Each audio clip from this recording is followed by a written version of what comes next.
It seems investors want a little more information about those U.S. China trade talks before making any big moves on markets. We didn't see much movement on either side of the border today ahead of those trade talks set for Saturday at the G20, and the trade talks pretty much overshadowing the meeting in Japan.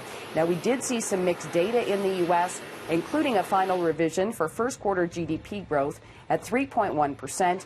That doesn't exactly jive with all the talk about an interest rate cut, although GDP is a look back and growth is expected to slow going forward. A stock of note on Bay Street today, shares in Empire Group, this is the parent company of Sobeys, did hit an all-time high after earnings. We did see a fair bit of activity as well in the aviation sectors. Shares in Boeing did a fair bit of damage on the Dow after reports about another problem with the MAX 737. The U.S. Federal Aviation Administration wouldn't elaborate on this latest problem, but the reports say it was detected during a simulator test last week. We are hearing this latest problem is also different from the previous software issue that is connected to those two deadly crashes. Now, the new issue very likely to delay the return of these planes, which have been grounded since March. Then in Canada, shares in Transat took a hit today. The board of directors approved a takeover offer by Air Canada valued at $520 million, or $13 a share.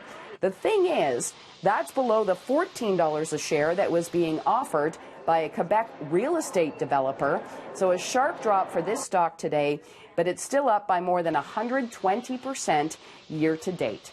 And Canadian small businesses are feeling good, and they're looking to spend. The Canadian Federation of Independent Business says the confidence index strengthened to 61.5 in June, and that is the highest level since last August. The uptick comes after a prolonged period of negativity, which saw the gauge fall as low as 53.6 at the end of 2018. Now, readings between 65 and 70 indicate the economy is operating at full potential.